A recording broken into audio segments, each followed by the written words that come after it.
In a time of darkness for Israel, when they were oppressed by the Midianites, God raised an unlikely hero, Gideon. His journey is a story of fear transformed into faith, and weakness turned into victory. For 7 long years the Midianites had ravaged Israel. Like locusts, they swarmed into the land, stealing crops and livestock, leaving the Israelites to starve. The people cried out to God for deliverance, and he responded by choosing a most unexpected man. Gideon was threshing wheat in a winepress, hiding from the Midianites, when the angel of the Lord appeared to him. "The Lord is with you, mighty warrior," the angel declared. Gideon looked around, confused. "Mighty warrior? Me? If the Lord is with us, why has all this happened? Where are the miracles we've heard about?" The angel replied, "Go in the strength you have and save Israel. Am I not sending you?" Still doubting, Gideon protested, "How can I save Israel? My clan is the weakest, and I am the least in my family." But the Lord assured him, "I will be with you." Before Gideon could face the Midianites, he had to confront fear in his own home. God commanded him to tear down his father's altar to Baal and build an altar to the Lord in its place. Terrified, Gideon obeyed, but under the cover of night. When the townspeople discovered what he had done, they were furious. But Gideon's father defended him, saying, "If Baal is a god, let him defend himself." Even after these events, Gideon doubted. To confirm that God would truly save Israel through him, he asked for a sign.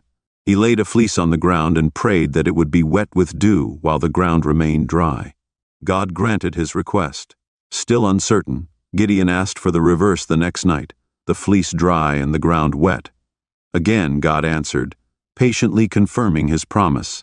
Gideon gathered an army of 32,000 men to fight the Midianites, but God had a surprising plan.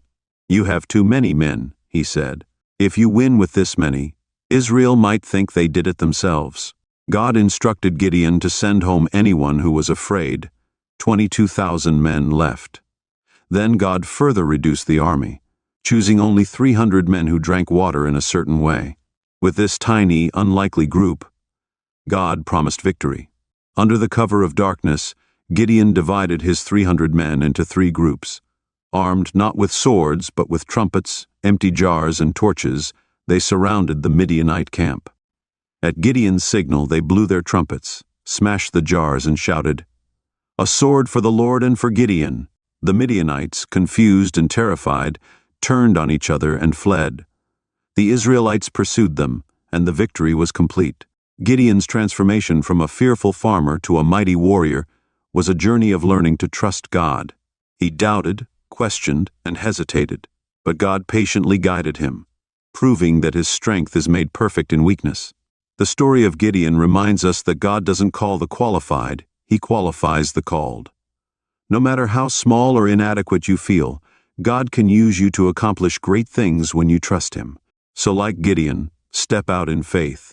You might be hiding in a winepress now, but God sees a mighty warrior in you.